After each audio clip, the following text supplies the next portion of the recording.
दोस्तों, बिहार का एक ऐसा गांव जहां 350 सालों से भी ज़्यादा जीवन जी चुकी है ऐसी नागिन है जो मुर्दे में भी जान डाल देती है। गांव वालों का तो यहां तक कहना है जिसकी पूजा से इच्छाधारी नागिन खुश हो गई उसकी ज़िंदगी में हर खुशी आ जाती है। बिहार के बख्तियारपुर में बसा एक ऐसा गाँव जो सिर्फ इस इच्छाधारी नागिन के लिए जाना जाता है। दोस्तों, वीडियो शुरू करने से पहले जो भी महादेव के सच्चे भक्त हैं, हर हर महादेव का जयकारा कमेंट बॉक्स में पूरी श्रद्धा से सच्चे मन से ज़रूर लगा दें। दोस्तों, नाग नागिन भगवान शिव को ही अपना आराध्य मानते हैं। ऐसे में उनके पास कई दिव्य शक्तियाँ होती हैं, जैसे कि हम नाग नागिन की फिल्मों में और कहानियों में देख सकते हैं कि एक इच्छाधारी नागिन किसी भी मनुष्य का रूप धारण कर सकती है, कोई भी भारी वस्तु उठा सकती है और किसी को भी खत्म कर सकती है। ऐसे में नाग नागिन भगवान शिव की आराधना बहुत भक्ति भाव से करते हैं। ऐसे में उनके पास ऐसी शक्तियाँ भी होती हैं जिससे वो किसी मुर्दे में भी जान डाल सकती हैं। दोस्तों, बिहार के बख्तियारपुर के करीब 25 किलोमीटर दूर एक जंगल के पास नागिन का एक अनोखा मंदिर है। कहा जाता है कि इस मंदिर की नागिन में इतनी ताकत है कि मरे इंसान में भी जान डाल देती है। ऐसी ही चमत्कारी घटना इसी गांव में रहने वाले 16 साल के संतोष के साथ घटित हुई। संतोष जब करीब 14 साल का था तो उस समय एक कारखाने में आग लग जाने के कारण उसके माता पिता की मृत्यु हो गई थी। संतोष की एक छोटी बहन थी जो करीब 13 साल की थी और एक छोटा भाई भी जो करीब 8 साल का था। अपने दोनों भाई बहनों की देखभाल की जिम्मेदारी संतोष पर ही थी। संतोष की बहन अपनी माँ की तरह ही भक्ति भाव में लीन रहती थी। वो हर रोज नागिन के मंदिर में अपने भाई की खुशी एवं लंबी उम्र की प्रार्थना करती। कम उम्र में ही संतोष एक सेठ के यहाँ कोयला खदान में कार्य करने के लिए लग गया था।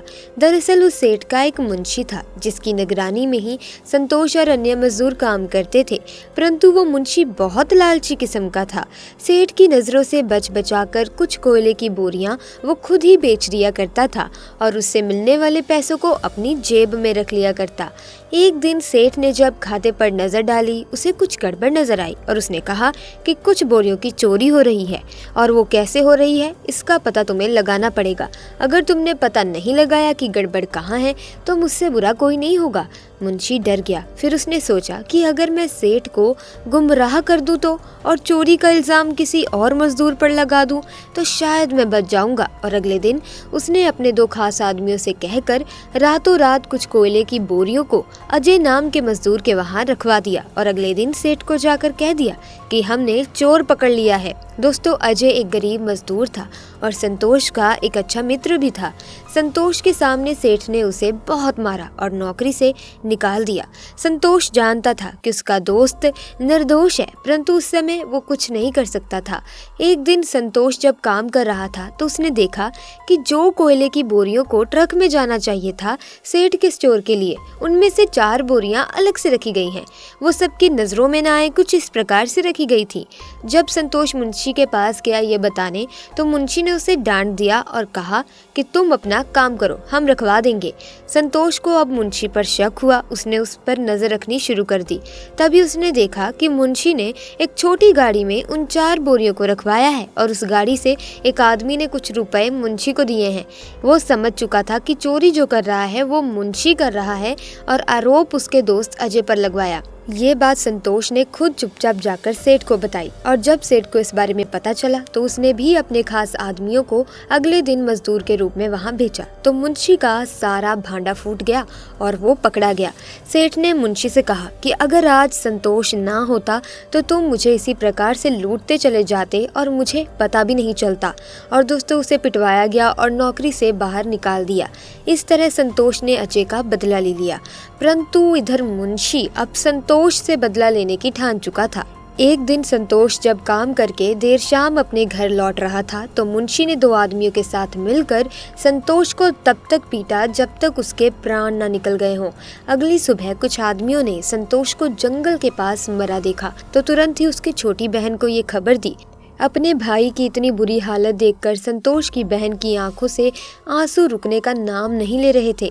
पहले माँ बाप उसे छीन लिए गए, अब उसका बड़ा भाई भी। अपने भाई को लेकर वो नागिन के मंदिर जा पहुंची और प्रार्थना करते हुए बोली, हे नागिन, मेरे माँ बाप के बाद मेरा बड़ा भाई ही मेरा सब कुछ था और तूने इसे भी मुझसे छीन लिया।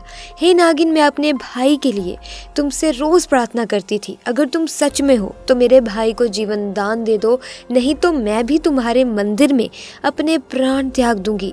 तभी आसमान से बिजली कड़कती है और एक आवाज़ आती है कि बेटी, तुम्हारा भाई गहरी नींद में था।